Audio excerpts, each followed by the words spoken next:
What's up, everybody? Welcome to the White Van Podcast. I'm Gabriel. And I'm Jeremiah. And I was going to be like, and today we're going to be talking about, and we don't really have a set thing to go ahead and talk about, so just whatever we like usual. Like usual. So, White Van Podcast, we're here to give you guys free information. Useless information. Just, like a white van would pull up to you guys and asking if you want free candy. So in front of us, we have candy that I just bought at the gas station, and I don't think I've ever had this before. I know I haven't. You haven't? No, break me, share me. I feel like it's a very common candy, but I don't know why I haven't had this before. Yeah. It's a Chico stick. Cheek. Is it Chick. Is it Chico Chico stick? Is it Chico? It's chick. It's chick. Chick. Yeah. Chico. But what is it? Crunchy peanut butter and toasted coconut candy. You never had this See, before? no, and I'll tell you right now, I won't eat it. Because of coconut? Yeah. You don't like coconut? I don't like coconut. I don't like it on anything. Taste or texture? Both. Really? Yeah, So you don't even like a snowball? No. Actually, no, it's not really snowballs. It's coconut. Snowball? No, snowballs aren't coconut. Yeah. So you like Almond Joys? Not really. No. I don't like anything with coconut. Really? Yeah. I've tried it. I've even like coconut milk and everything, and Just no, can't do it. No. This is gonna be really loud. I guess if you're in an ASMR, this is perfect for you. No, hard. this is break me. Oh no, this is the kind of candy that's you're gonna get stuck. Oh, like a Butterfinger? Yeah, it's just like that. And I hate that because it's like concrete. Yeah. Mm-hmm. And it gets up there and you're like, Oh, I can't get it off my teeth with my tongue. So now you have to go in there with your finger and scratch it out. And people are looking at you kind of weird. And then you pull out gunk on your finger and you're like, and people are like looking at you like, what are you going to do with that? And you're like, you eat it. I guess I'll put it back in my mouth. Well, here you go.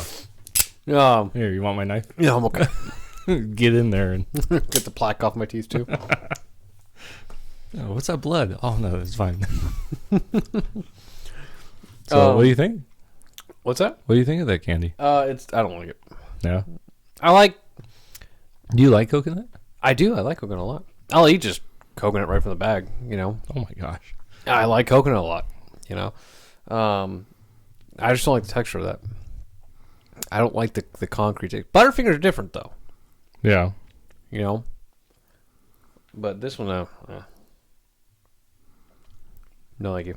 I just did the finger thing, and I looked at it and I'm like, no, go. Nom, nom, nom, nom. Yeah. So, I had an eventful.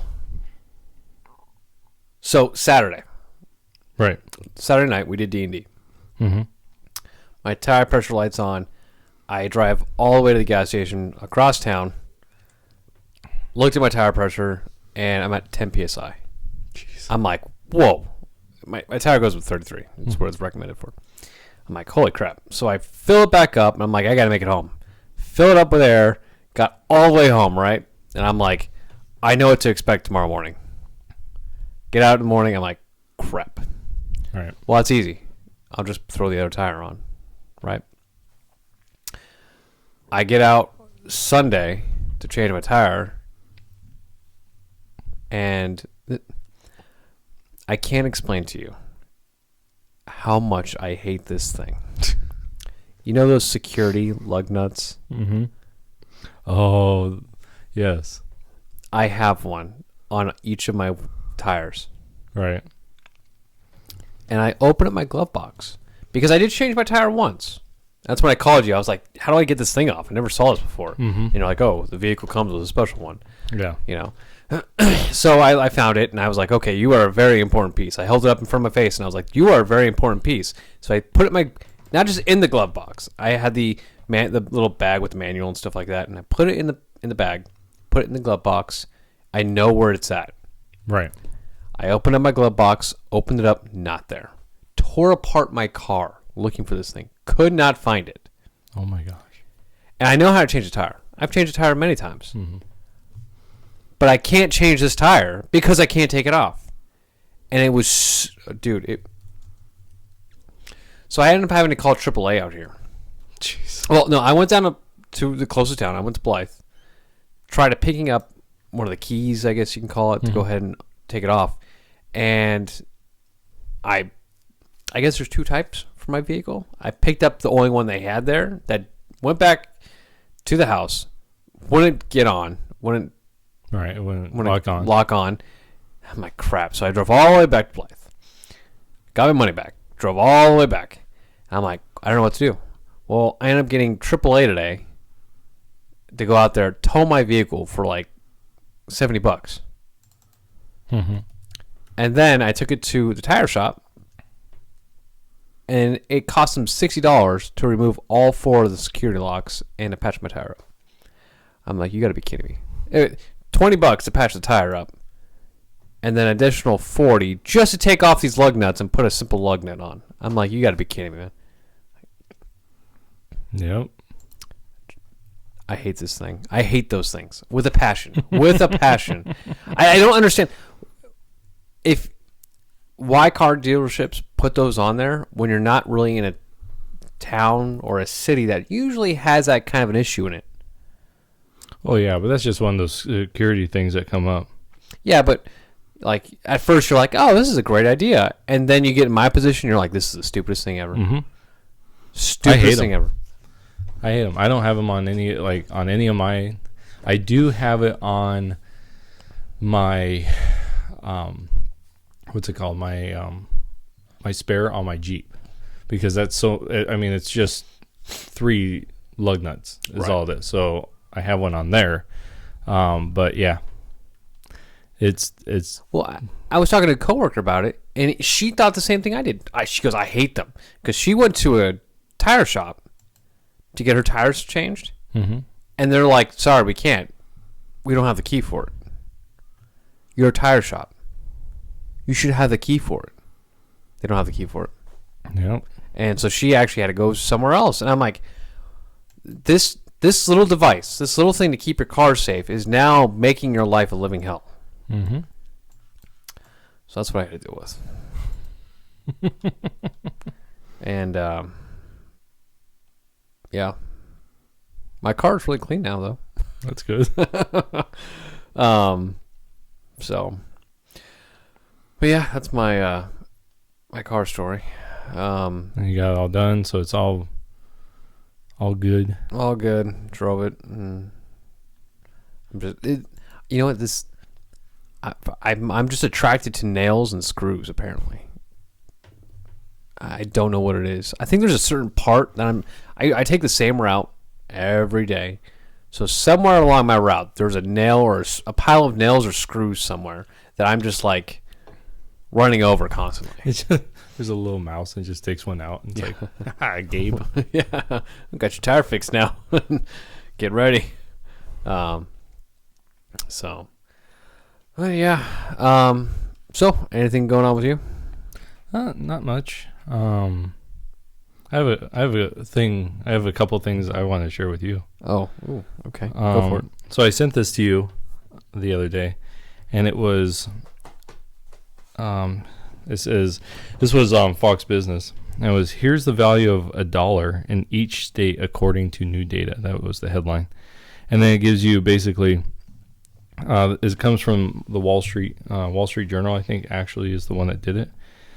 And they compiled this idea of where all the, like if you were in a state, how much the dollar would be there, you know, like how far your dollar would go. Mm. And so it gives you from the most expensive, which is Mississippi. Really? Yeah. So your dollar is worth $1.16 in Mississippi.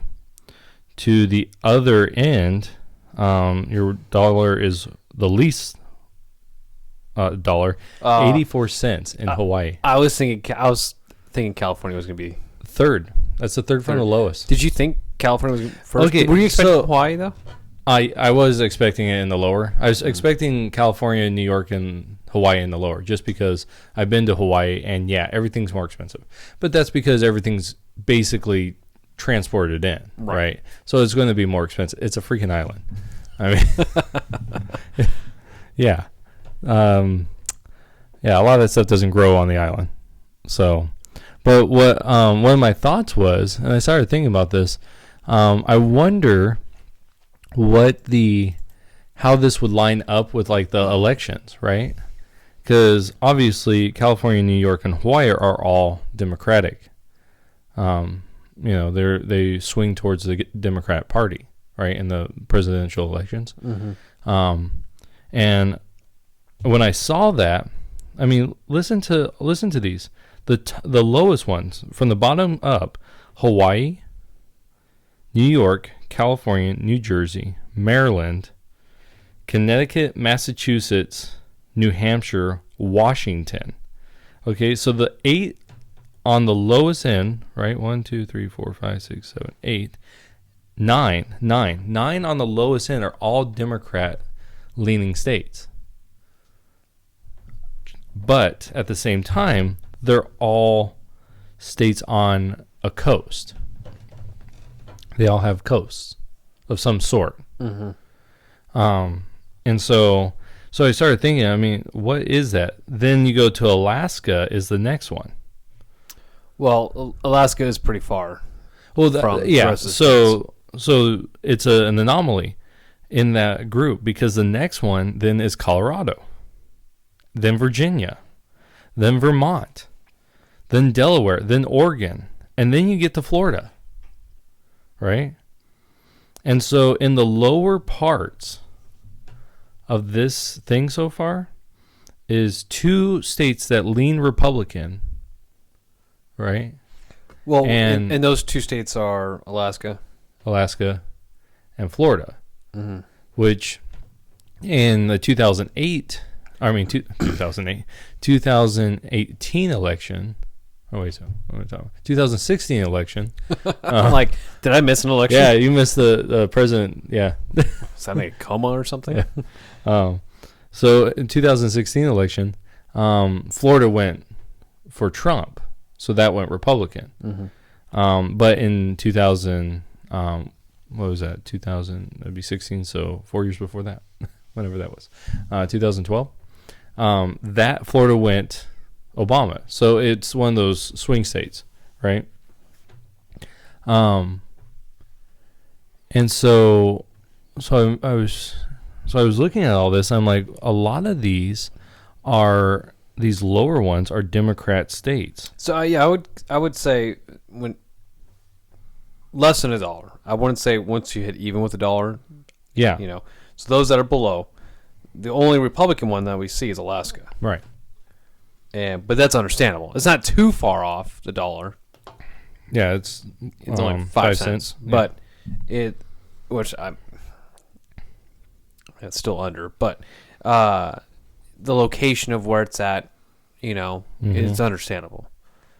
But everything else, all your Republican. Yeah, the majority of Republican states are above $1, mm-hmm. or $1 or better, and I thought that was very interesting. So, and of course, a lot of those places are more expensive to live, So I just thought that was interesting when I saw that, and I'm like, wow, that's strange that the majority of the states below $1 would be Democrat-leaning states, mm-hmm. which it didn't surprise me. That actually didn't surprise me. That's what it was. Which was, since we're talking about some, I guess, what do you think is more expensive? San Francisco or for living? Frisco or New York? I don't know. Take a guess. I would assume it's New York, but I'm pretty sure it's Frisco. What I was told, it was Frisco. Was it? And I'm actually on gonna be taking a look right there. But I heard that and I was like, wow, really? I'm like, why would people want to be living there? And then I'm constantly hearing all the time that more and more people are leaving California and heading to Arizona Mm-hmm. and heading, more eastward, into the United States to get away from California. Let me see. San Francisco. Yeah, I got San Francisco right here.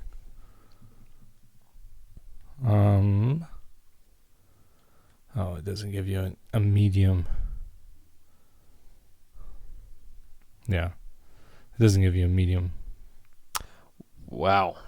I don't know where this is at. I don't even know where that property was at. I just hit, but oh crap! Yeah. I just saw a house for rent.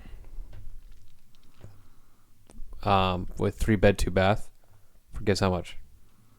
3-bedroom, 2-bath for rent. 5,000. No. Not that high? Oh no, it's high. Oh, okay. So I'm high. No, you're low. I'm low. Okay. What is it?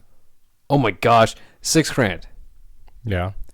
And I just pulled up the most ridiculous one. San Francisco. 1 bed, 1 bath. 1 bed, 1 bath. How much do you think? Oh, that's gotta be a couple million. No, 1 bed, 1 bath. For what? For the buy? No, for rent. Oh, the rent. I'm sorry. Yeah, for rent. I don't know. $4,000 $4,000. Yeah. for 1 bed. I wouldn't doubt it. Why? Well, because it's everything that goes into it. Like, you have people that are making thousands of dollars. Right. I mean, thousands. Hundreds of thousands of dollars, and so they just. I mean, I guess that's easy for them, but for just you or me, Oh yeah. Well, we can make it there. no. So hey, let's move to Arizona. Well, and then that drives the costs up, and that's what happened to Oregon. So, back in the the 80s and the 90s, a lot of people left California and moved to Oregon. My uncle and my aunt did it. They hated living in Southern California, so they moved up to Oregon, and all the costs went up. It became a very liberal state because of that. So, Oregon did, yeah. and I think Same with Washington. I wonder if we're gonna start saying that with Arizona now, Mhm. because we have a lot of people from California moving to Arizona. Well, and if you watch the way the political Climate is happening here. Yeah. Tempe, all that area, that's very left leaning. Mm-hmm. Phoenix, very left leaning. I mean, they just we elected a socialist to the Senate, like a straight socialist. Mm-hmm. So I mean, there you go. Yeah. So, but I wouldn't doubt it. Mm. And San Francisco is horrible. Like, it's a horrible place to live, in my opinion. Like, every time I go there, I do not like it. I like it less and less. Is that because of? Well, what's the number one reason? Well, traffic. That would be the number one. Mm-hmm. The other one is just you have this. People have this idea in their head about San Francisco, like from the pictures, like it's this beautiful city, picturesque on this peninsula, and when you get into it, it's an ugly city. People, it's like a lot of big cities. There is no, you look at someone, you smile because you might die. We went down this one place. We took a group of teenagers there, and you walk down and you're walking over people who are sleeping on the streets, and like it's into a whole like homeless and everything, but just the idea of people, that's a part of life there. You walk over people. It's normal. Like Yeah. you don't walk over homeless people in your state. Well, it's not even that. It's not that you walk over homeless people or that you have homeless people. It's like the whole idea is you have your own life, and so walking over someone metaphorically and physically doesn't matter. We'll just throw more money at it. San Francisco has a huge amount of money that goes to homeless stuff. I remember listening to a little documentary. Do you know who Colin Noir is? That sounds familiar. I don't know if I'm saying his first name right, but he's a black guy. Started doing gun videos on YouTube, and he sounds very familiar. Yeah, he became a spokesman for the NRA, and right now he was doing these short documentaries on different areas, and one of them was on San Francisco. And so he was going around to all the people that deal with, because he was focusing on the homeless crisis and all these people dealing with directly with it. And all of them had the same idea that a lot of money gets pumped into a lot of organizations, but a lot of those organizations actually don't help. Like they literally have nothing to do with the actual problem. So they're getting all this money pumped into them, and nothing's actually happening because those organizations are basically shell companies, And so that's what these people were saying, that you need to get rid of all those companies and actually put the money where the people who are actually doing the work, and so so that's another reason I don't want like San Francisco. It's just money, and that money's not actually being used properly. But that's government. Yeah, you can never escape that. No, it doesn't matter where you go or what kind of government you have. What? Did you just finish a Pepsi? Yes, I did. And I just bought you a Pepsi. You bought me a Pepsi. Yes, you did. That was from dinner. What? Oh, you just had dinner? Yeah, I had dinner. And okay. I came over here. I got water. Yeah, okay. How much of that have you drinking today? About 3/4. Because I actually filled it up. Okay. I refilled it. This was about half earlier. Oh, okay.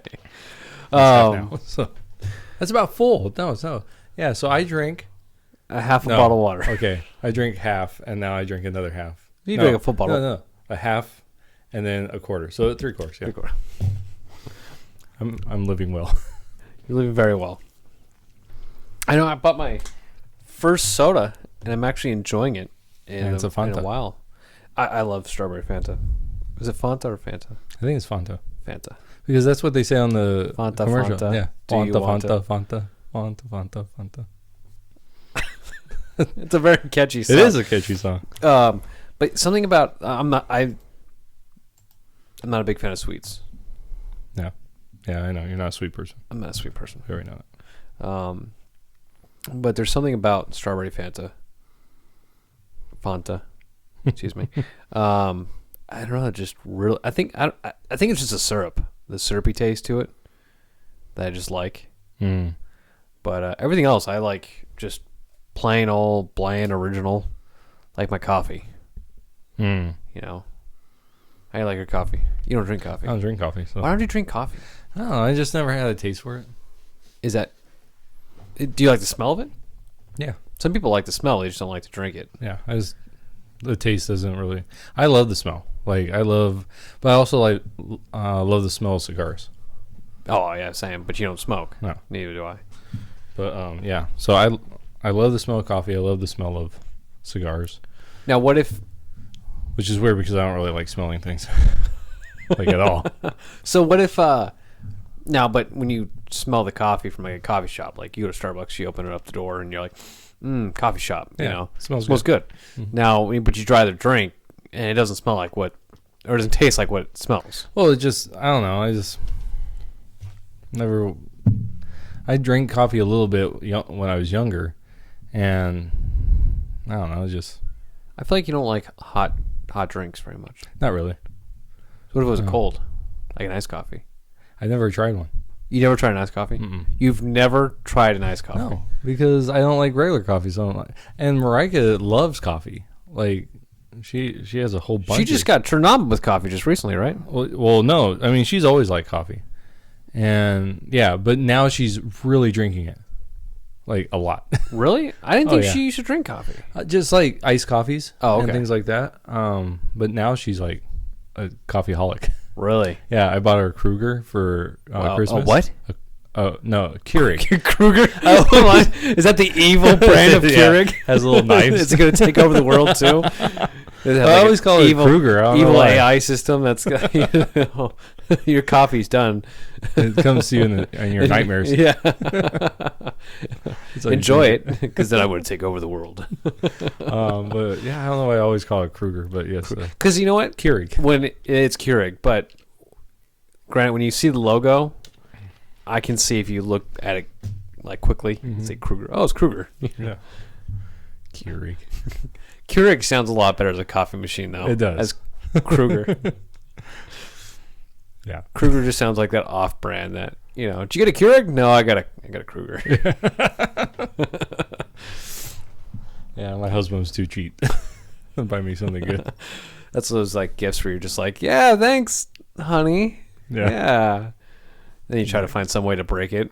Yeah. Oh, doesn't work. See, if I only had the Keurig, I heard those things Never break. work amazing. Funny, I don't like Keurigs. Really? I'm not a big fan of Keurigs. How come? They just so your wife might find out later, but for some reason there's a taste that comes with Keurig and with their coffee.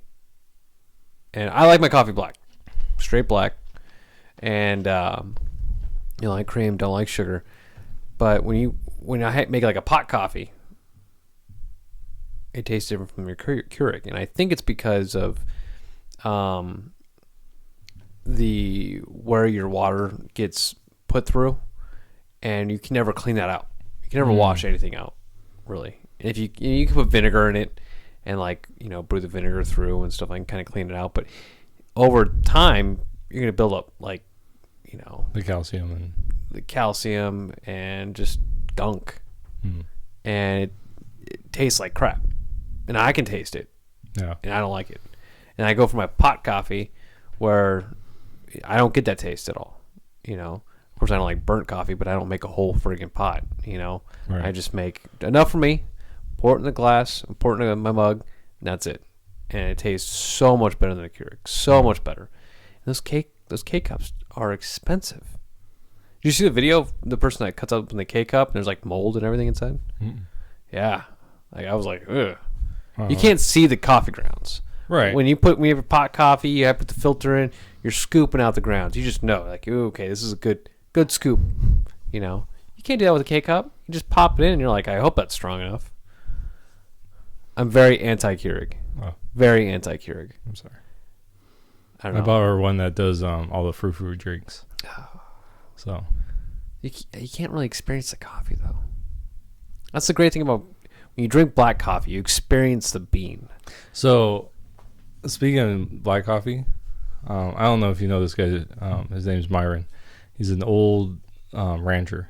Comes down, and he told me the story about he hates coffee. Really? Yeah, hates coffee. Communist. Yeah, right. But you don't like coffee either, do you? Yeah. Go back to the motherland. It would make more sense drinking coffee in Russia, where it's freaking cold all the time. So he told me the reason why. And during the Great Depression, he was a kid, and he would work out in the fields, and all they would give them is coffee, but it wasn't like liquid.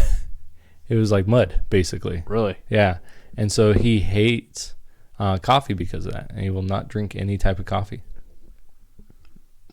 So. Oh man! So I'm drinking this soda. It's bubbling up inside you. Well, not just that; it's very sweet. So I'm kind of like, right into the mic. Yeah, right into the mic. Just we're gonna caption this video ASMR. Yeah. See, my parents bought this cute little like coffee thing. You put it on your stovetop, and you put the coffee grounds on the bottom, and then you put you put the water on the very bottom. Then you put the coffee grounds right above it in this little container, and then you screw on the top, and then you put it on your stovetop, turn it on, and the water boils up into the grounds and up, and it becomes a little thicker than your usual cup. And I wouldn't say necessarily mud, but I really enjoy that. It makes it a really strong cup of coffee. It makes it like more brown than black. Oh, it's so good. So good.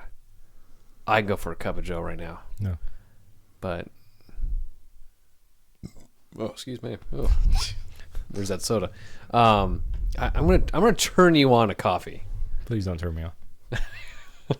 But no, I'm gonna do a coffee lineup. But you don't like a lot of sugar, do you? Well, you like Pepsi a lot. You usually have an IV of Pepsi going into you every day. Let's put it into my blood. Yeah. So maybe like Barney on The Simpsons. All right.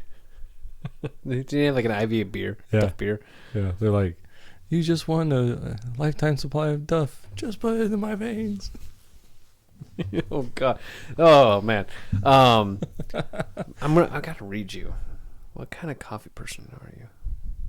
Not. You're not a chocolate person. You like a French vanilla? Well, I don't know. It never interested me. Well, I have a new purpose in life now. I think God has brought me into your life Yeah. to make you like coffee. Yeah. I doubt that. You know what one of my professors used to call coffee? What? The devil's urine. Are you serious? Yep. That's beer. Hot, black, and nasty. No,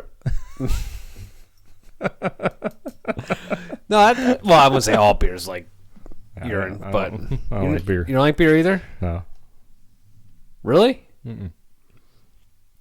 That actually tastes like urine. No, there's some beer. Most beer.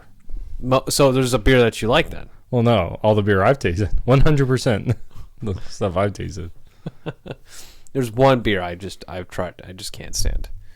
But I'm gonna buy you a nice iced coffee. Actually, I'm gonna buy you a cheap iced coffee. Just see how well you like just a cheap brand. Yeah, right. And then I'm gonna buy you a Starbucks brand. And I'll be honest with you, I don't like Starbucks. Something about Starbucks coffee. No. Their iced coffee, hot coffee's not too bad. Their iced coffee. I'll take McDonald's iced coffee over the Starbucks brand. No. I don't know what it is, but you're going to like coffee. I'm gonna set up a whole plan now. Yeah. Here's a Pepsi. Yeah, so full of coffee. Yeah, because Pepsi's black, and it's a great idea. You better not. That'd be like Nikki putting. Did you know? Okay, I got a story for you. What? We're coming back from the river with a bunch of teens. Mm-hmm. I get out to go into Walmart, and I leave the teens out in the van. Like a dog in the hot car, trying to do that. And I come back. She had taken my soda that we got from Taco Bell and put a bean in the straw. A bean? A bean from a burrito. Put it in the straw, and I sucked for my drink, and that came in. I was so angry because it defiled my drink that I didn't say nothing on the way down, and the complete car ride was silent from Parker to Quartzsite. So about 40 minutes, complete silence.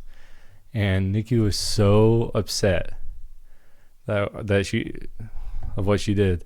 She texted her dad to buy me a 2 liter of soda, so that when we arrived, she could give it to me. Oh, did that make it better? No, I told her. Well, it's like never forgiving you. Because that's one of those things. Like, so did you? So the bean was in the straw, mm-hmm. and you sucked on the bean, and when it sucked in your back of your throat. Yes, disgusting. Yeah, because the bean was all touched on, and then it's in your mouth, and yeah, I was so angry. Yeah, so don't do that to me. No. See, I'm very like I don't like people touching on my straw. Yeah, no.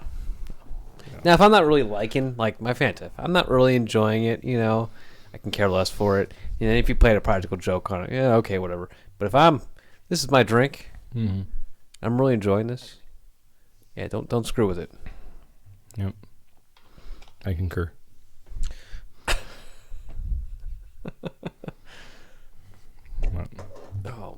So, D&D. Yes. I was very pissed. They didn't kill us? Yes. Okay, so so we hold on. We just can't just start talking about D&D. I think we got to like kind of D&D. Yeah. You kind of have to like explain a little bit about our adventure. No, it's pretty simple. I'm DMing, and Jeremiah's a player, and two other guys, and I'm just done DMing. But I don't want to just kill your characters off, just to kill them off. You know, they'll just, if they die, they die. I'm not gonna like, you know, fudge any rolls I roll, you know. But you guys can't die. And sometimes I'll set the game up to where, okay, they're going to get hurt in the game, or they're going to die. Yeah. And you guys do not die, and I'm getting angry. Because I'm amazing. And it's weird because your character sucks. It sucks so much that you're saving everybody. That's right. I just want to be a player for once instead of DM.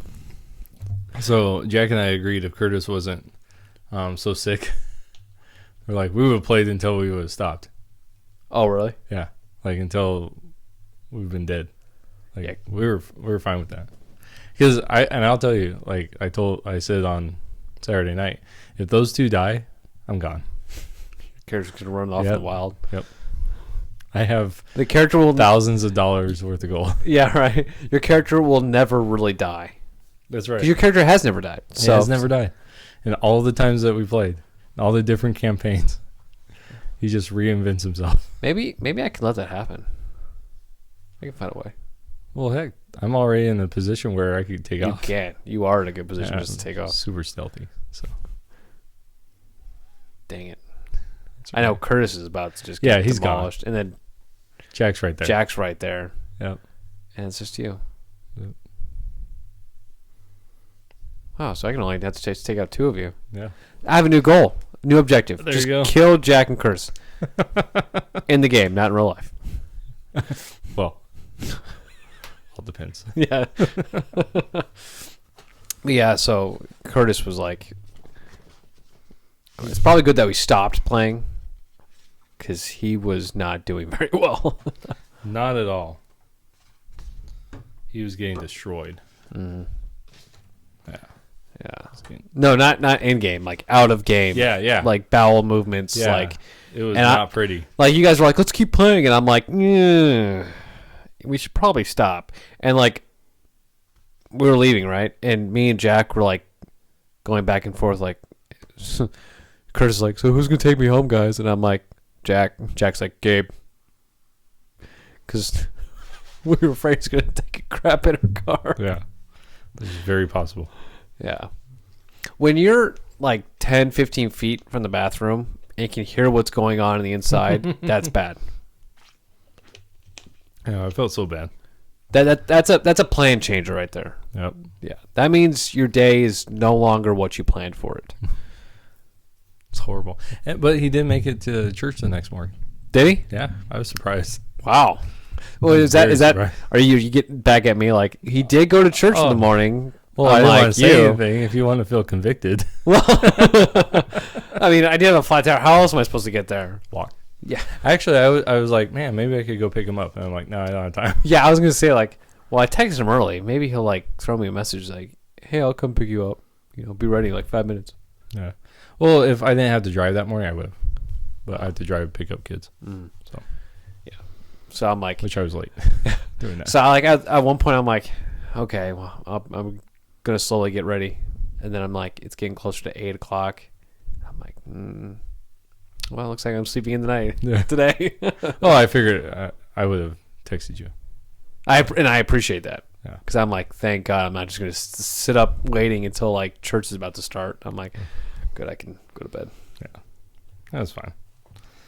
We worked through it. It was fine. Was everything okay? Yeah. No big problems. Okay. So. Well, for people who don't know, I drum. And he does guitar. So yeah. So, but I have a story I really want to talk about. Political story or just a story that's with you? Not a political story. Not a story with me. I want to read the title. I sent this to you. It was a while ago. So this is from CNN Health.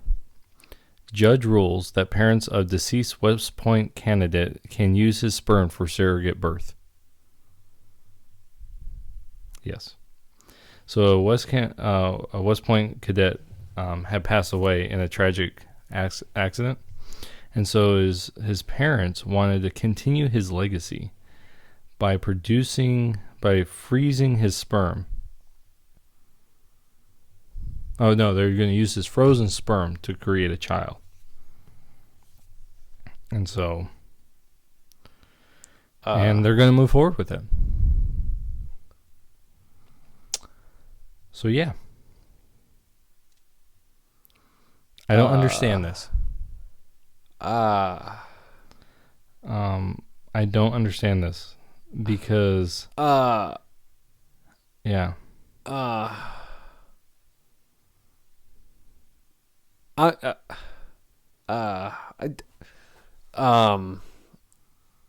So I guess he wanted kids, like eventually, and so they are going to produce a kid.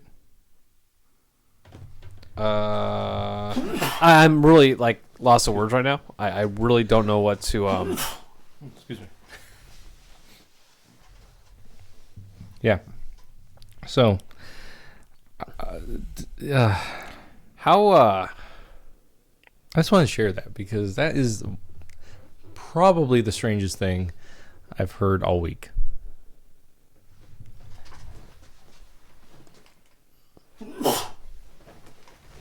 it was from a ski accident. Oh my gosh. You okay? Yeah, all of a sudden just started sneezing. But yeah, I mean, I understand, like, I've never had it happen to me. But I've known plenty of people who have lost their children. And I understand the idea of losing a child and then wanting something of that child, you know. But it's just so weird to take their sperm and create a child. Are they trying to get like something similar to what I don't know. Their son was? Maybe. See, I don't like. It doesn't go into huge information about it.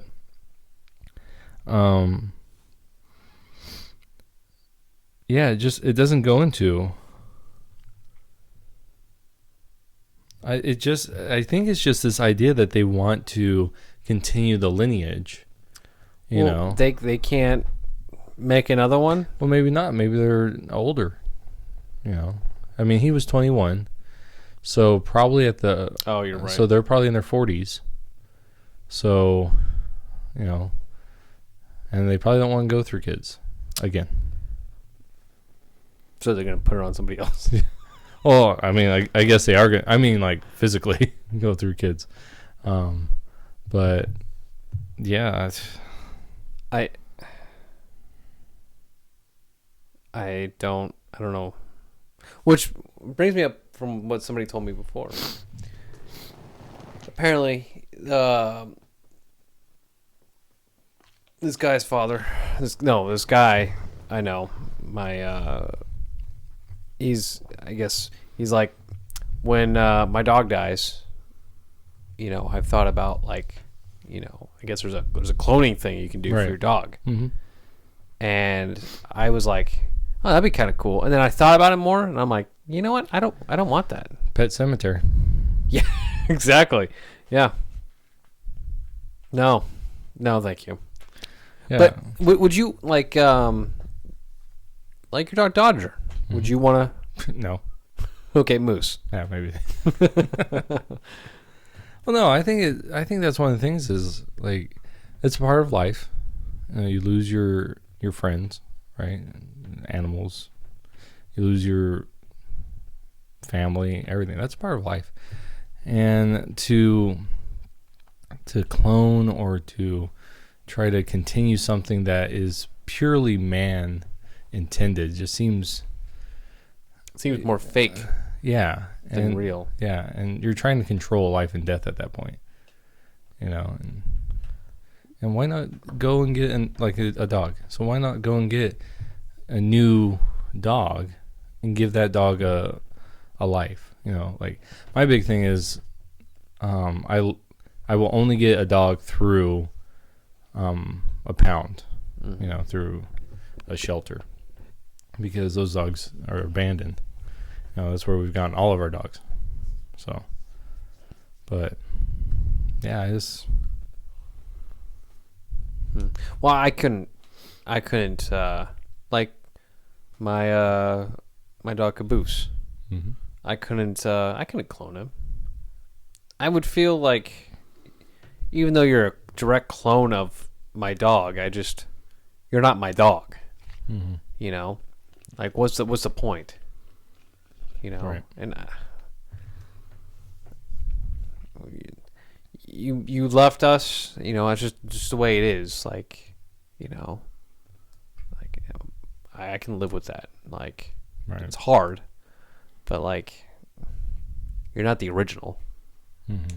You're not going to be identical to the original pup I had. Right.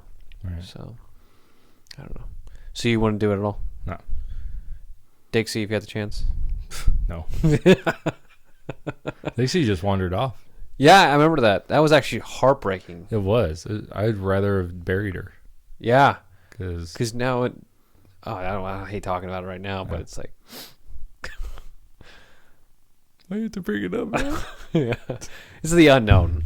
Yeah, exactly. I think that's the worst part is the unknown. Mm-hmm. Yeah. I blame Jeff for that because he left the gate open. She wandered off. Oh. So, yeah, no, I mean that's just the way it is. Yeah, and Moose will, probably next couple of years, will pass on, and Dodger will be there. But Dodger's actually gotten a lot better. A lot better. Like, he's a lot more loving. Marika taught him how to use his paws. And so he scratches me like a freaking cat. Paws at me. Well, when he wants something, he'll just paw at you.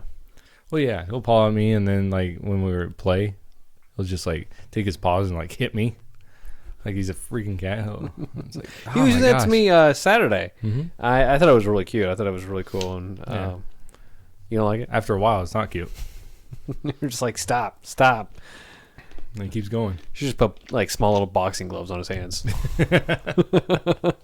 There's a great like little video of a cat with boxing gloves on, and the owner like has his own boxing glove, and he kind of like pokes at it, and then there's another cat that walks by it, and the cat with the boxing gloves on punches it. It was really funny.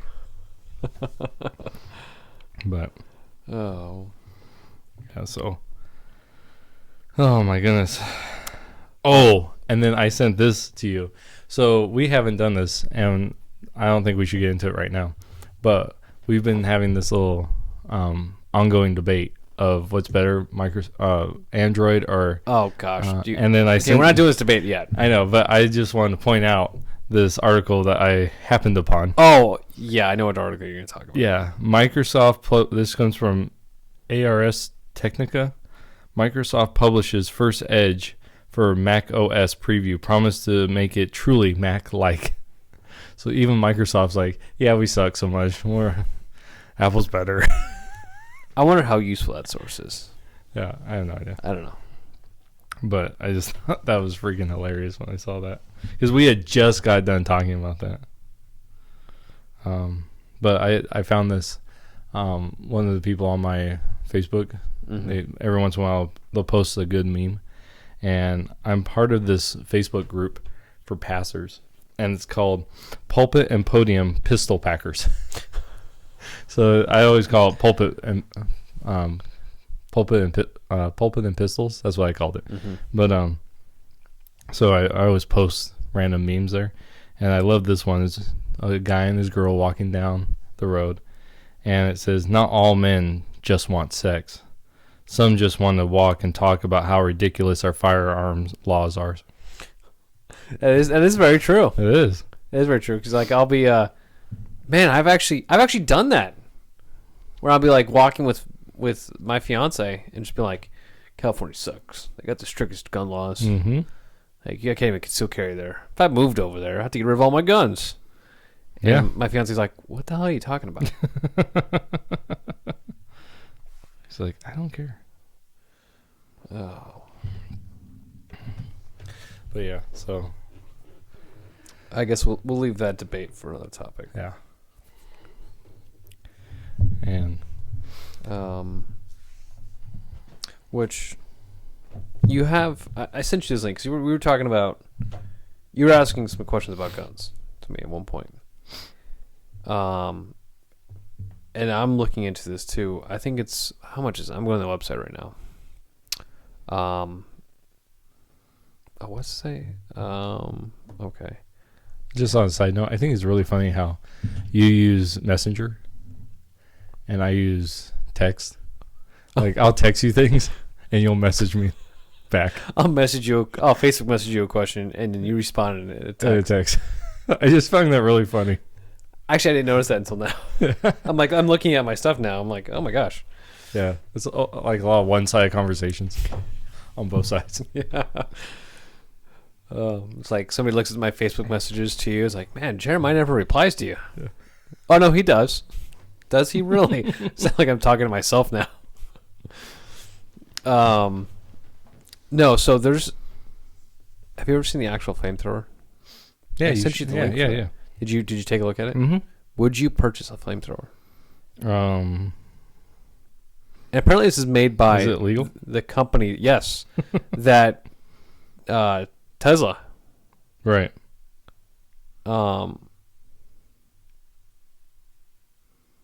Would you get one? I would. But I have to say, I probably wouldn't be allowed to. Why? If I had enough money, I would. How much do you think it's going to cost? How much? This is the Boring Company, not a flamethrower. Right. I like that. And I would love to have one. And I can't seem to find out where to purchase it. I'm on the webpage. Yeah, because it's just a fire extinguisher, is it? No. What are you talking about? I think it's funny, though, at the bottom, fire extinguisher cells complete. Yeah, right. Yeah, I don't know, because if you click on anything, it just takes you to something else. Yeah. Yeah, I don't know. But it's a legitimate one. There's actually a video online, which I know there's a video linked with that, but there's another guy I watch. He was reviewing it, and yeah, that thing looks so much fun. Like, I can literally kill all the spiders in my house now. Nice. I mean, I might take the house with me, but, you know. If I'm going down, you're all going down with me. But it looks so cool, and it's easy to use because you can just hook up one of those like, small little propane like gas stove, you know, campfire. Right. Hook it up right to it, and then you're ready to go. Mm-hmm.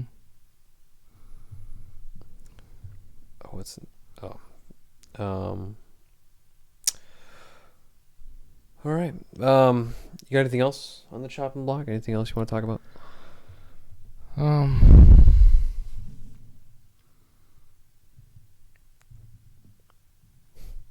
Trying to think. Good stuff. Good stuff. I can't really think right now. It's kind of a short podcast, maybe. Yeah. Marika got her CCW. Oh. Did she enjoy the class? Yeah, it wasn't as good as mine.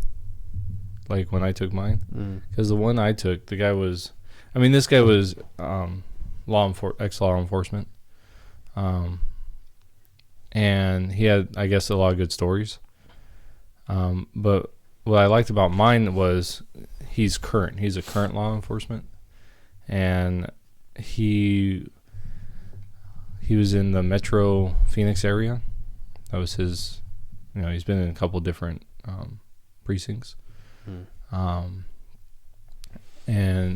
he shared a lot more like the gun laws and situations. Really went into detail about being justified, and he like told us a story of this old biker and this young biker who got into it. And because they were at the old biker's house, the old biker shot the young biker, and he was considered justified, even though he was actually the aggressor in the fight. But he had told the guy to leave, and he didn't leave, and so through the whole story, he was found as justified. So he used that story as it was still kind of sketchy there. Don't get into that situation where it's a sketchy situation. But I think that's one thing I'd like is more of the legality stuff behind it. What can I do? What can't I do? What do they recommend? That's good. You like the class though. Yeah, and you know what? The best part of it that came out of it is for the last year, we've been talking about getting insurance as gun owners, and she finally agreed to it. Wow. So I'll probably be getting that tonight. So, well, congratulations. But we're going with this thing called Legal Shield, and the most popular one is like the NRA has one, and then USCCA. That's a new one that's gained a lot of traction in the last few years. But we're going with Legal Shield because at its core, it's actually it's a lawyer. Like it's so you have a lawyer. It's basically having a lawyer on retainer in your life. And so you can call them for anything. Like we're going through an adoption right now. If we would have had this before we started the adoption process, then they would have actually done the adoption for us. Really? Yeah. That would have been a part of our legal fee, our monthly legal fee. That's pretty crazy. Yeah. And so one of their things is uncontested adoptions. They'll help you go through. And so the state gives you, as foster parents, the state gives you a stipend for those fees. And we could have taken that stipend and used it on whatever we wanted because we would have had those all taken care of. But since we didn't go that way, that stipend goes to the lawyer. But yeah, so things like that, they help with wills and trusts, all that information. And then for an extra, so that costs like $22 or something, or $25 or something like that. And then for an extra $13, you get the gun owner protection, and that's for both, for me and my wife. Oh wow. Yeah. So if say something happens, someone breaks into the house or there's a situation like at the church or somewhere else, they'll come in and they'll do the pre-trial and the trial for it, and it's all paid for up to a certain amount. And the more years you're with them, the bigger that gets. So let's say it's 20 hours the first time. I can't remember the exact hours, but say it's 20 hours the first year, it's 30 hours the next year, and then it's 40 hours, and it keeps building. So it's an encouragement, don't get into those situations. Right. So that's pretty, how much was it again? It total, so for both of us, it's $37.90. Wow. A month. And then that a month compared to like legal fees? Well, yeah. That's pretty good. Right. Yeah. And again, it's not just the gun, and that's what we were thinking because like the guy what brought it up is the guy and that ran our class really emphasized it. Mm-hmm. In my class, he didn't. He just said, that's out there. You might want to look into it, and gave us a couple of choices. But this guy really emphasized it, and I think USCCA is like $20 a month, but I couldn't tell if that was per person or that's the first person, and then there might be like a discount for the next person. But even if there's a discount, say it's $20 a month, and then it's half that, right? That's $30. Mm-hmm. So it's cheaper than what we're going to be paying. But for another $8, you're getting all the rest of the legal stuff. Put aside the gun stuff, you're getting a lawyer on retainer. And the guy that was pitching it a year ago to me, he said that he used it one time for a situation at 3 a.m. in the morning. And within 5 minutes, he had a lawyer on the phone talking through the whole thing. Wow. Yeah. So they're really like on the ball. And so, what's this called? It's called Legal Shield. Legal Shield. Are you looking it up? No. Oh, I'm just playing dominoes, solitaire. Tic-tac-toe. Yeah. Oh. No, I'll just scroll through Facebook, just seeing what I can, anything that looks interesting.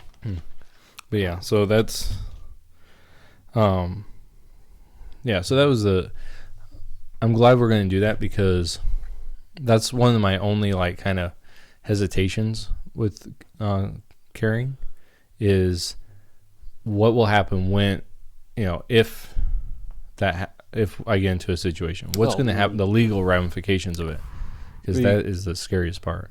A lot of money. Yeah. A lot of money. Mm-hmm. You win, fantastic, it's justified. Right. You got to pay all that legal, Right. And then, luckily we live in Arizona, so it's a little more, if something happened, especially something happened in our town, I doubt I'm going to be arrested if I'm in the right? If I'm justified. I better be arrested if I'm not, right? Right. But because, it's a small town, we know a lot of people. It's not, and we're in a rural community, right? So it's not, if it's proven that we're justified and everything, then it's less likely. But if I'm in Phoenix, right, something goes down, something happens at a mall or something, the likelihood of being arrested and taken to the precinct, is high, just because they don't know. They don't know anything. They just, you were a part of this, so we're going to take you away. And then do questioning. And deal with all that in a more contained environment, which completely understandable, so because they need to deal with everything. And I've been, on scenes of accidents and stuff like that, and it's chaos. So I can imagine being in a situation, you have active shooters, and now you have a CCW holder shooting, and so it's even more chaos, more things to deal with. So I completely understand arresting someone and then taking them, just so at the very least it's one less factor, So, but to have a lawyer ready to go, really it puts my mind at ease a lot more. So, Did you find anything on Facebook? I did, and it involves Arizona. Oh, really? Mm-hmm. Bill Gates. Oh. Did you hear about this? Oh, yeah. They've been talking about that for a year. Yeah, I've heard it was brought up, or at least the land was bought in 2017. But it says Bill Gates' firm buys Arizona land for $80 million to create smart city. And it's south. It's west of Tonopah, which is about a half hour away from Phoenix. Out toward the west. Right. So towards Quartzsite. Right. So it'd be about an hour from us. Yeah. East. That'll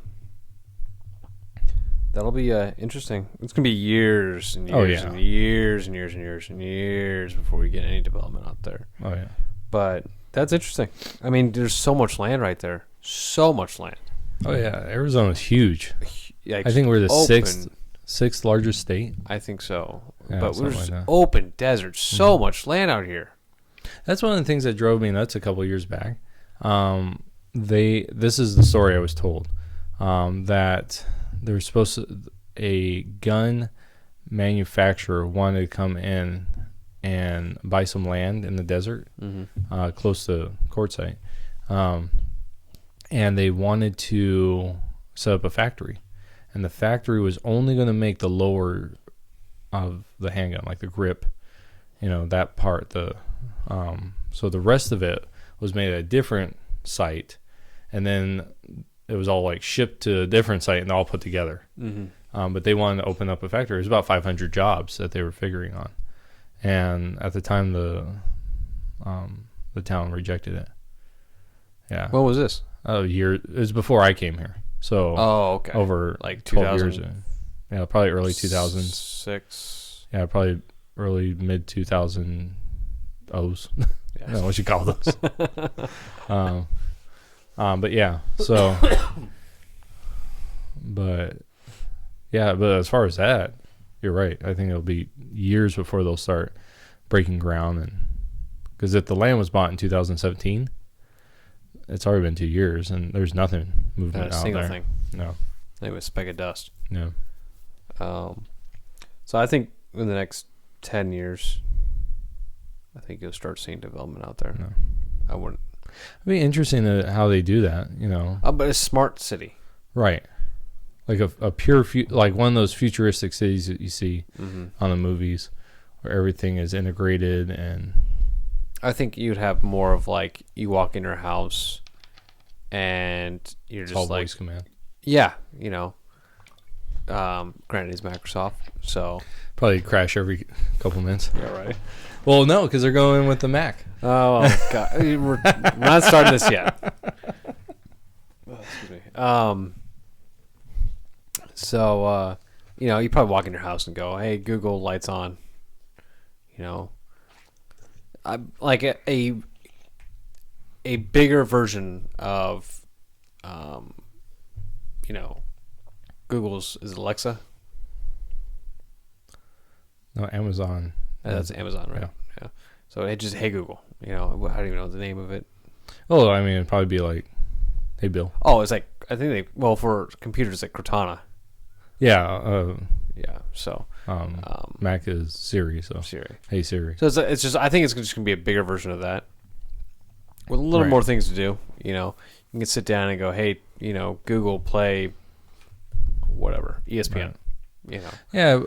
So they already have those, right? You can build a smart house now, and those things are crazy. Like we went over to Phoenix just to check out houses, just as a date, my wife, and they had not a full smart house, but like a base model smart house where there was keypads in different places, so you couldn't talk to it, but you could access everything. That was crazy. And they had this whole like little room, like this closet for all the gadgets you needed to run it. Really, all the hardwire and stuff like that. Mm-hmm. See, that's too much maintenance. Yeah. That's more on your house. Because if your house burns up, man, or something goes on in there, or something happens. Like it'd be interesting, like how they do the lights. Yeah. So what if you have a power outage? Yeah. Or what happens if you're right? Or what happens if there's something going on? Like you can't be like, "Hey Google, turn on the lights." Is there still light switches there? Can you still turn on your lights? Yeah. Is there manual operation? Right. It'd be an interesting thing. It would be. Yeah, because if not, you're like, well, kids, we're gonna be in the dark, right? Unless everything's solar powered. Even then, break your solar panels. Those things are expensive. Mm-hmm. So everything in the town or in this city that he plans on doing, everything would be smart. Right. Smart everything. Business would be smart too. I wonder how you do that with like transportation. Like, would it be smart cars? Great. I would think like self-driving. I think it'd be maybe. Because everything would probably be electric. Electric. I think it'd be like more green. Yeah. Which But yeah, and think about that, like all the batteries that would have to be created for all that. Man, have you seen those pictures where it shows you the difference between drilling for oil and then getting the material needed for those batteries? Mm-hmm. Where they just waste the land. I mean, they just in southern Arizona, southeastern Arizona, we were driving up because we were going to Roper Lake, and we're driving up, and you just see this huge quarry. I mean, just the whole mountainside has been just torn up, and all down into the valley it's been torn up, and then there's another one on the other side, and then a little further down there's another one, and it's like, oh my gosh, like talk about destruction of the land. You know, like we're the environmentalists on that one. Yeah, and this isn't for your basic, the your drill for everyday oil. stuff. It's like, this stuff is for your green stuff. Right. Well, that's the thing is like a regular house. It's timber, right? I mean, there is gypsum, which is your sheetrock, and so that has to be quarried out.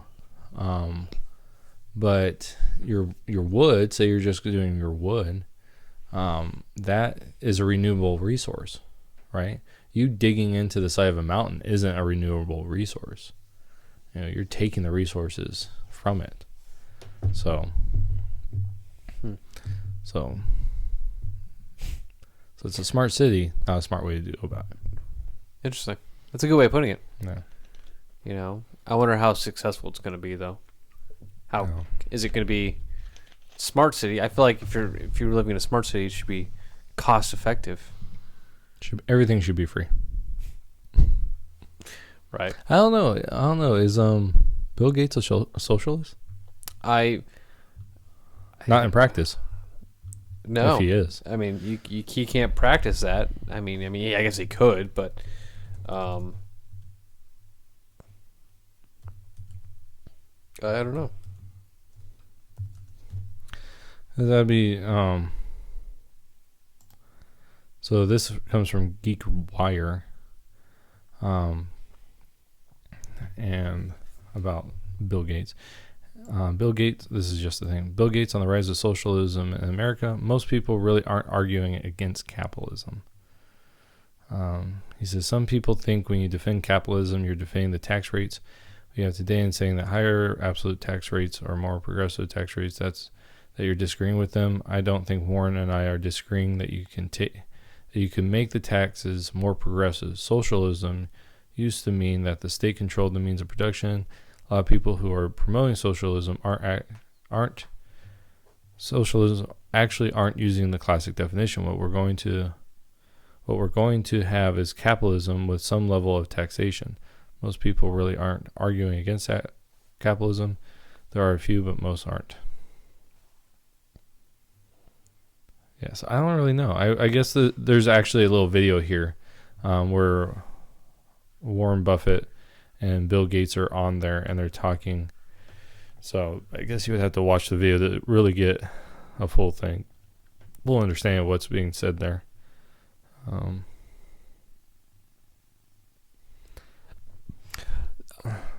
Real quick, back to the Bill Gates utopia. Mm-hmm. The smart city. It's funny because right before they start talking about autonomous vehicles, and right above it, there's another headline that says self-driving shuttle crashes in Las Vegas hours after launch. Nice.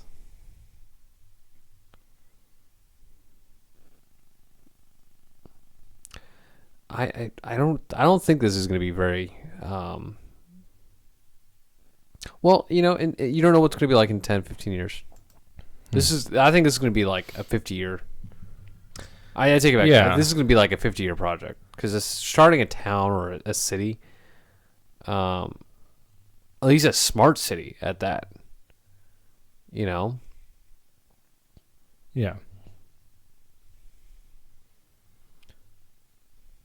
Which Bill Gates is going to be long gone before then. Yeah. Before he sees this at all. So I wonder who's going to be in charge of it when he's gone. You know. See, I don't see. Okay, so this kind of drives me nuts. So the idea of socialism is the idea, like I quoted him earlier, is the idea that the state controls, right? Controls the means of production. That is classic socialism. But for him, like as a person, as an individual, using his money to, as he says in a Harvard speech here, to fix inequalities in the world, to me that is what capitalism actually allows you to do, right? Without capitalism, he couldn't have done that. He can't do it as an individual. He couldn't build this city, right, without a capitalist system as the underlying. Because if it was socialism, it wouldn't have ever happened. So to say he's a socialist, maybe he's a personal socialist, you know, meaning that he, for himself, he wants, but again, he's not, because he's not sharing the wealth. He's not a communist, right? You know, he's not giving his money away, in the sense of he's living on, you know, the medium income of the world, which is actually very low. You can't survive on the medium income of the entire world in the United States, because it's like less than $1 a day. I'm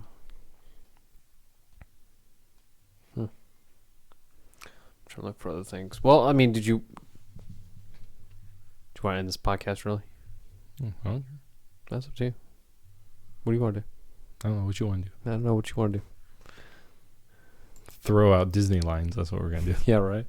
You know what's funny? I was sitting on the PlayStation with my friend, and we're looking at our games, going, "Man, I don't know. What do you want to play?" And he goes, "I don't know, man. What do you want to play?" I go, "Wait, we're sounding like girls who can't decide on what do they want to eat." You know, and I think that's the manly thing now, is just that's the guy's version of, you know, trying to figure out what game to play. And we got to our senses and we're like, okay, we're just gonna pick one. What's with the most killing? Yeah. Then we started playing it, or we just went to the main menu and we're like, you know, I don't want to play this anymore. Yeah. So I was listening to this. Okay, here we go. This is an article, right, that just came out not too long ago, May 21st. Listen to this. This is askmen.com. This is the thing. Become a better man. That is the tagline underneath their thing. And it says 7 behaviors that no longer define being a man. Okay? The most traditional dude habits you can leave at the door. So this guy basically is saying these are the obsolete man skills you should ditch. Like, okay, so you should ditch these.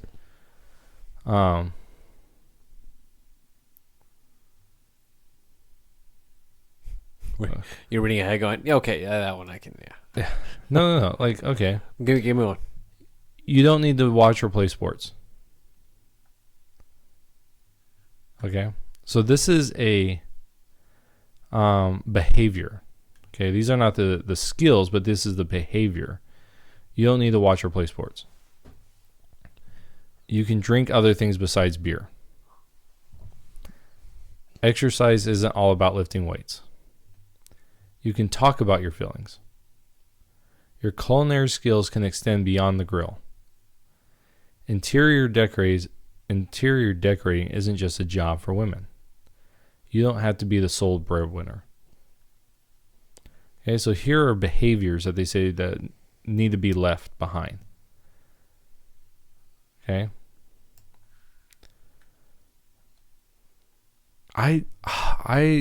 This person needs to be kicked in the head. Because tell me how you really feel. Yeah. Because, like, okay, so in this, you don't need to watch or play sports, right? Mm-hmm.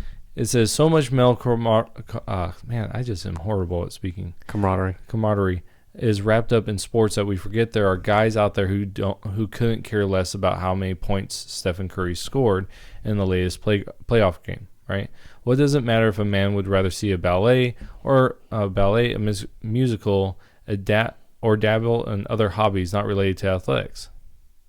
Okay. And he says the answer is that it doesn't. And just because someone doesn't care about an oddly shaped ball reaching the end zone doesn't make them any less than a man. I have a problem with this.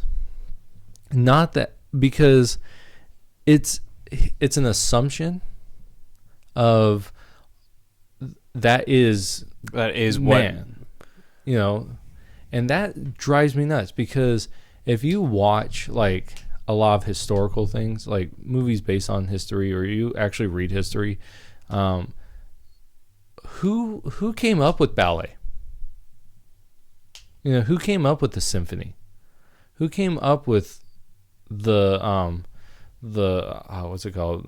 The theater, mm-hmm. right? Those are men. Men brought up those things, right? Men were some of the best playwrights. Right? They wrote some of the most classical music. And so to say, perfect example, I just watched Tombstone. I think I shared this last week. Mm. I just got done watching Tombstone. They went to a theater. Wyatt Earp. Probably a very manly man. He's a manly man. He's a manly man's man. Yeah. And so playing's okay. You're right. That to me is never, you're picking a stereotype and saying that stereotype is wrong. Well, yeah, because you just created the stereotype, and now you're attacking the stereotype. Do you think they're trying to get rid of the origins, the male figure origin of these things? I think they're trying to attack a certain ideal of man, right? And really, like, I think it's more of the Southern man, what you would think of as the Southern rural man, mm-hmm. Of America, where that whole America, your sport loving, yeah, your gun toting, yeah, that person. That's who they're talking about. They're not talking about an average person, because you grab a guy, and I know guys that they love watching sports. That's not all that they love. I've listened to guys that are full on sport loving guys who write poetry. mm-hmm. And it's just because you like something and you find camaraderie with other men in that doesn't mean you don't have these other likes. Mm-hmm. And I agree that we shouldn't. You can't make it like this is what a man is, but that's exactly what they're doing. Right. They're saying that is what men are or considered to be men. In reality, that's just not. It just annoys me. Yeah.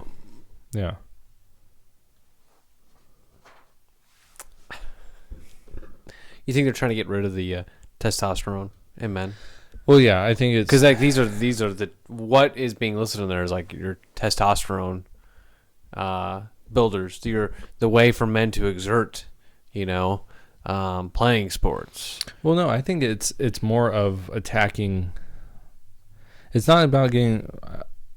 Not so much testosterone. I don't think that. Well, because I can't enjoy watching football now. Have you ever? No, but I mean, like, as just like, that's a big population of men, right? So now it's bad for guys to watch sports, right? It's bad for, I understand, like, it's fine, you're a dude, you don't have to like sports if you don't want to, mm-hmm. but this article makes it seem like it's kind of bad to watch sports. Well, yeah, and things like this. Your culinary skills can extend beyond the grill. And it's like, take a cooking class, join a meal kit service. watch how-to videos. There's a lot of men that they like to cook. Mm-hmm. You know, I don't see. It's speaking of it, I actually like to cook, and I don't know how to grill. Well, you know, and to me, who cares? But you know, to me, it shouldn't be like this. It shouldn't be like a bad thing. Yeah, it shouldn't be a bad thing that you grill. Mm-hmm. Instead of saying, you know, stop doing that. You know, I mean, they say sure nothing's wrong with that, but you ought to know that working on your cooking skills in other areas of the kitchen is perfectly acceptable too. It's a fight between male and female roles. It seems like. Well, no. Well, because that 50s idea of male and female roles that we as a society we don't do. Even then, okay, this is the thing that really pisses me off about this idea of male and female roles. If you go back before the 1950s, right? Your women worked on the ranch. Your women were out there doing just as much work as the men. When the men needed help, the women were out there digging holes. So there was never this idea of separation, right? Only when we get into the 1950s, in this very strict time period, right? And there's this idea that men worked outside the home. They were the hunter-gatherers type of people, and they did all the hard labor jobs. And then women stayed at home and did the nurturing of the children, take care of the homestead. But when the women were needed, the women did it. Mm-hmm. You know, that's been a part of society forever, right? And it was only in this brief time right after World War II when the men came back, the women went into the homes, and it became their main area because now men were working these non-physical jobs, right? They're getting into salesmen and all these different things, and then they were providing these easier, you know, they had appliances and stuff like that. And so that created this role for the women where they were homemakers, right? And that's all they did. And so this idea, but then then you had the 60s revolution, and a lot of bad things are, you know, as far as the deterioration of the family. But this idea that women and men men couldn't cook. Well, that's a stupid thing. You know, that had a brief time in our history because you had men that they cooked a lot of things. I mean, they had to. It's like, I feel like you take this person and you go, do you think that you had the people going west and the men just sat there and go, well, I don't know how to cook, you know? And the women are like, well, I wish you would just take a class. You know, he's like, well, I can skin a rabbit, but I don't know how to actually cook it. Like, really? Do you, like, when we're having this big push in the old times when they're moving, do you not think that the men and women both knew how to do these things? Like, all these different skill sets, mm-hmm. You know, one might be better in it than the other, but they knew how to at least deal with it. They were willing to deal with it. And crap like this really drives me nuts. Maybe we should do reverse. Women should stop watching the Kardashians, and there you go. Women should stop cooking on the stove and going after the grill. More women should be cooking on the grill. Yeah, you know, or more women should stop doing makeup and just no more makeup for women. Yeah, spend too much time in front of the mirror. Yeah, it's a behavior. Yeah, this stuff just drives me nuts. Because it's adding into, it's like this. We just talked about this. You can drink other things besides beer. Mm-hmm. Oh my gosh! Wait, you can? Yeah, apparently I didn't know this. Oh. Like this is a foreign concept. I didn't know there was anything. What is there other than beer? I don't know. Hold on, let me take a drink of my strawberry Fanta. Yeah. I mean, Fanta. Fanta. I mean. Bud Light. Not sponsored. Right. I've heard these rumors of this clear liquid called water, but I don't believe it exists. Yeah, spit out. Yeah, but you know what I'm saying? Like, it drives me nuts. Like, interior decorating isn't just a job of a woman. Seriously, like, what guy walks into a room and just goes, I have no idea what to do with this room. Like, I have no skill sets in this department. I don't know what looks good at all. Yeah. Where do I put a TV? Oh, it's a room. I've never been inside one of these things. I don't know how to. Oh, it's like when you're trying to like match your clothing, for color coordinating things. Right. I just can't do it. Honey, what clothes go to what? Does this shirt match this pants? I just can't do it. Yeah, it really irks me. Just really, really irks me. Oh.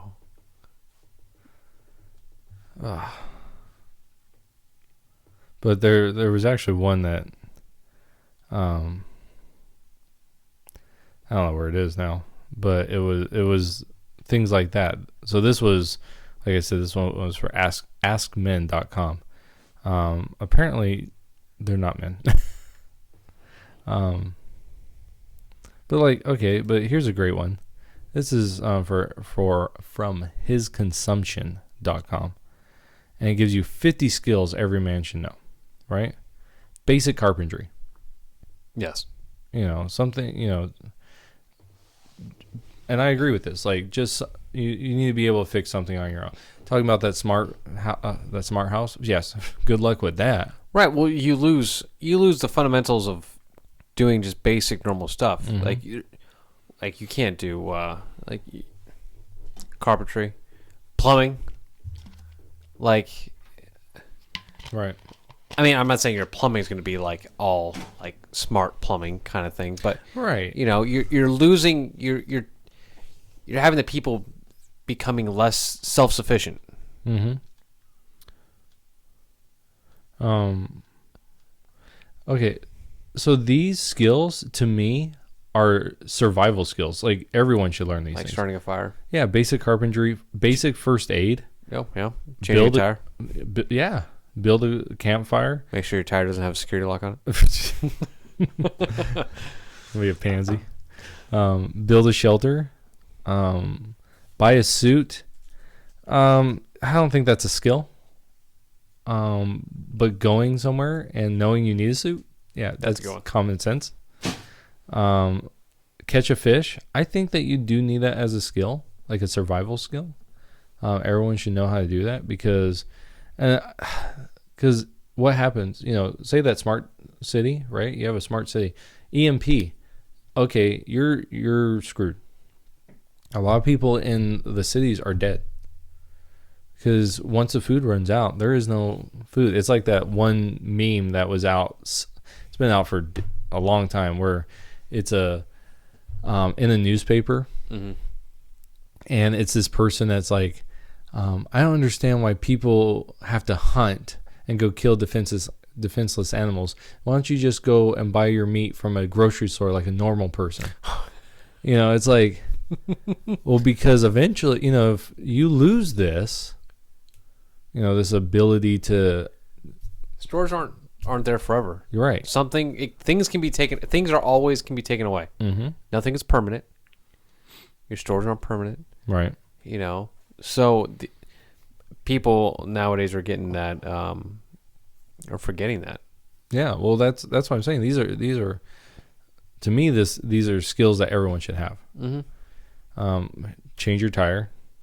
There's one in here, change your oil.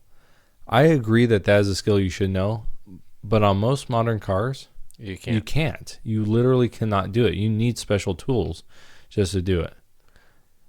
Compose a photograph. Okay, I don't think that's a skill. Compose a photograph. Point and shoot, right? Well, not exactly. Taking a good photo requires a lot more consideration than just aiming your camera and clicking. Next. Yeah. That's not a skill that you need. That's not a survival skill. CPR is a good survival skill. Craft a cocktail. Okay. That is not a skill that you need. Let's go hunt for our survival, and then when we get back, I'll make some mojitos. Yeah. This one, I think, critical thinking, situational awareness. That is a very important skill. One. Everyone needs that skill, because how many times this is what I do now. When I'm in public, I have my phone out and I look like I'm looking stuff up, so that I can blend in with everything, and I constantly am looking around. Oh, I do the same thing too. I'm just like, okay, not paying attention. What's going on around me? Right. That way I'm not just like that creeper, like guy that's just standing there, just like wondering what's going on around me. Like big old eyes staring at people. Yeah. Yeah, that's Don't weird. mind me. But yeah. Dance. I don't think this is a survival skill, but I do think that guys should learn how to dance. I don't know very well. Deal and play cards. I don't think that's a skill you need. No. Dress for the occasion. This is a skill in modern for a guy. You do need like not a survival skill, but just a skill. I do agree with this, because how often? Because I don't know if it was you or your brother actually contacted me one time and asked me, what should I wear in this situation? I'm like, well, what situation is it? Like, that was definitely Josh. Was it? Yeah. And I told him, like, to be honest with you, I don't know. I'm just blaming it on him. But because that is something like, I'm dealing with a teenager right now that doesn't dress appropriately for the things that he's doing. It's like, come on, you need to, when you're in this situation, you need to dress this certain way, because it reflects on you. It reflects on other people as well. It reflects on if you're working the company you're working for. And yeah. Here's a skill: drive in bad weather. I do think that everyone needs to learn this, but the problem is, it's hard to learn it when you're not in that type of weather. Well, I think you're right. But I mean, just at least getting an understanding. Yeah. Like I've done research where I think I know.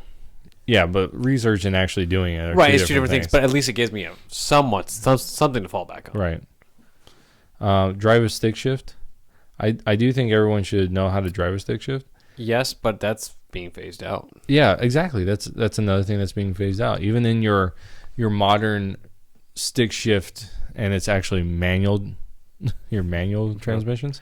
But even in your manual, air quotes manual, modern cars, even those aren't really manual cars. Like I rented a Dodge Charger that had a manual shift, and you could push a button and it switched over to automatic. Yeah. I kept it in stick shift because it was a lot. I'm cool like that. But you know what I'm saying? Like, it's not actually a real manual. It's not like the Jeep out there that, man, you screw up, you're screwed. I remember being on a hill one time and the guy behind me. Oh my gosh! And if I didn't get it, I was in his. I learned the hard way when it came to stick shift. Yeah. For just manual transmission, my dad took me in his car. And every time I stalled that stupid car, he would ring me a new one. Really? I learned very fast, and on how to do it properly. Hated that car, but I would end up getting in the Jeep, and I would end up driving that like great. I used to love driving that. Just around a little bit. Just Yeah. I wasn't old enough to drive yet, but you're in the desert, so yeah. So, but yeah, just a little out in the desert kind of driving, and I was getting pretty proficient with it. I was pretty happy. But nowadays vehicles are getting away from that. Yeah. I think this is a good one. Fell a tree. I think that's good. Like a good skill to have. Find and purify water. You're not going to do that if, there's a, like, you're not going to be able to do that for one thing if you don't know how to start a fire. But there's a trick to finding better purified water, and just finding a fast moving stream, especially one that's going over rocks, because that's actually purifying it. So it's a little bit better. It's not fully purified, like you should, but like a little trick like that. Gardening, yeah. Grilling. Oh my gosh, they're wrong. Grilling. No. Yeah, because we just heard that was something that you need to get rid of. You know why So no grilling's grilling. important though? It's because when you do food by a campfire, Yeah. Well, yeah. you know, that's essentially grilling. That's essentially, you know, barbecuing out there. Not necessarily barbecuing in the sense of, you know, but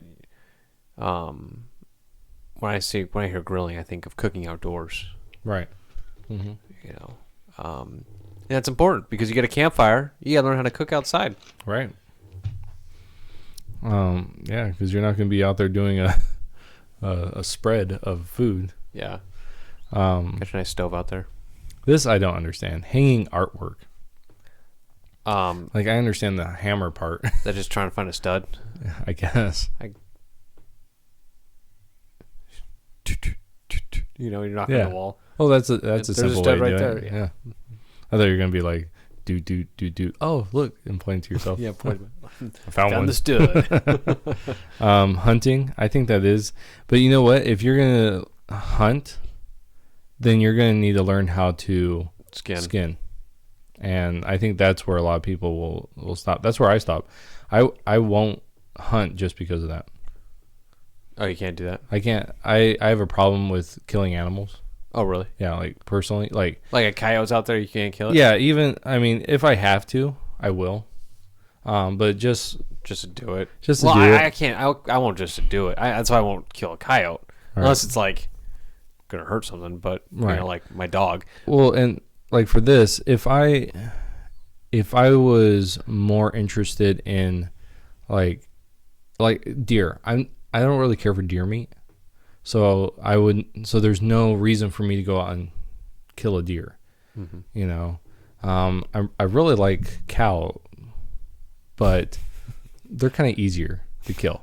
Like they're not as I got to really run away too fast. yeah, they're not like hiding from me. Yeah, right. So, I mean, it's a little different. But I have been hunting, never killed anything before because I was like really young, and it was my dad that was actually hunting. I was just there. I was just there just to, as a, you know, Yeah. there. Iron clothing. I do think that people Personal upkeep. Yeah, personal upkeep of, Yeah, it's- being a man. That's like your home ec class. Yeah, Which I was always towards females and never like that. It's important stuff. Yeah. How to sew, how to iron, you know. you should really do laundry, all that stuff. You should do that, and that has nothing to do with being Male or female. Yeah, that is, you need to know life skills. It's personal upkeep. Yeah, Taking care of yourself. exactly. You know, stuff like that. That's, you know, and so navigate, I think, is a huge one that you need to learn. Like, I know people that don't know their east from their west. You know, if you tell them, okay, find me north, they'll point south. Because they literally can't tell the difference between, they don't realize that when the sun sets, that is the west. Okay. So if the sun sets in the west, make that on your left side, and there's north. You know, so I mean that can be hard. Reading maps are hard, so it is. I like this one though. Pick a lock. You shouldn't do this, but you should. Yeah, right. I think that's maybe just like a basic understanding of how a lock would work. But at the same time, it's like, you know, you can't just advertise how to pick a lock, because then what's the point of Right. having a lock? Right. Exactly. Here's one: pilot a boat. I don't think that is a. You ever done that before? No, I have not. I've gone sailing. I've been on a boat. Yeah. Was it? I think it was sailing. I was on. I went up Indiana to my grandparents. We were Okay. on a boat, and just me and my grandfather, and it was interesting. You can't just move it around like a car. Why won't this thing turn? Yeah. You broke the rudder. Yeah, but it gave me appreciation for boats, and I guess it's just another like, well, if you want to go fishing, Yeah. Well, I think that if you're gonna like this guy says, let's say hypothetically that the stuff hits the fan and society crumples and perhaps a zombie outbreak occurs. Well, in that case, water travel might actually be one of the safest ways to stay mobile, which is true. But I'll tell you right now, you doing a small little sailboat in the Pacific Ocean, yeah, you'll probably kill yourself.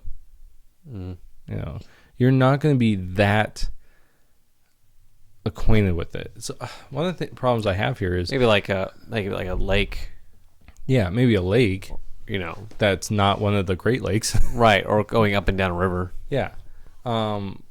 Yeah, you could probably do something like that, but in order to be good enough to really control the boat by yourself, you need a lot of time. You need to log in a lot of hours.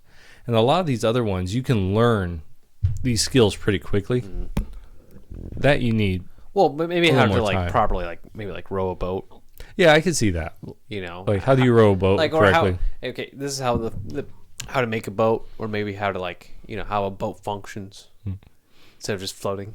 How you Well, I could see that like with a kayak, snore. To me, like learning a canoe or learning how to kayak, something like that would make more sense. Maybe I would prefer that to be like how to traverse water. Yeah. Yeah, they just have a picture of a sailboat. So, play an instrument.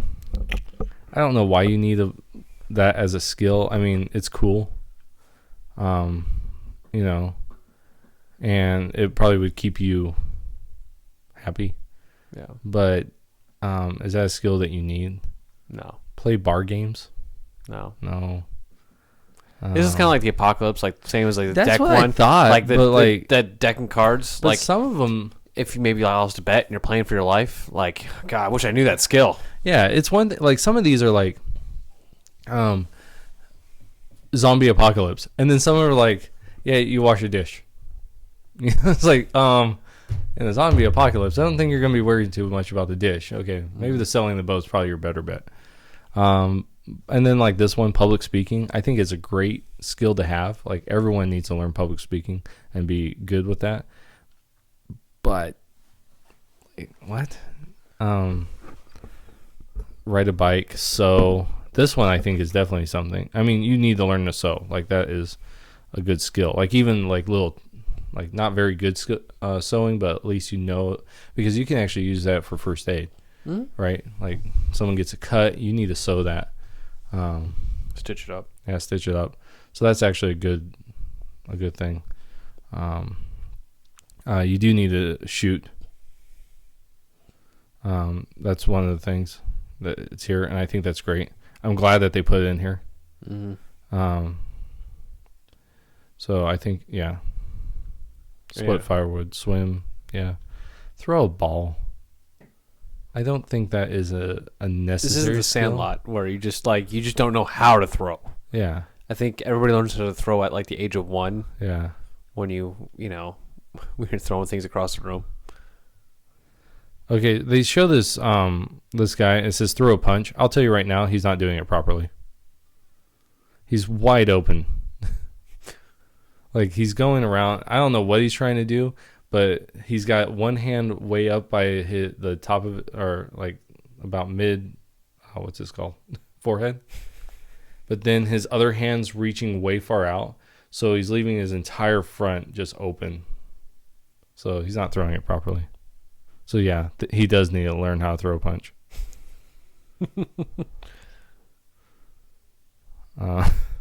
Yeah. You know, a lot of these survival skills would be sufficient for, or would be.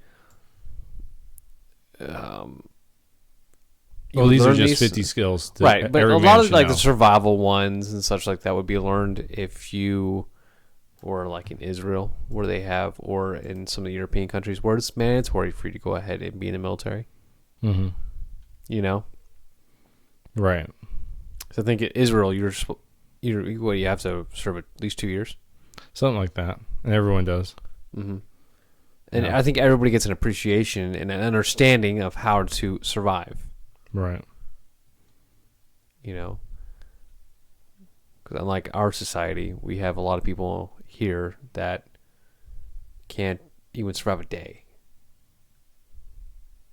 And, I'm not even exaggerating about that.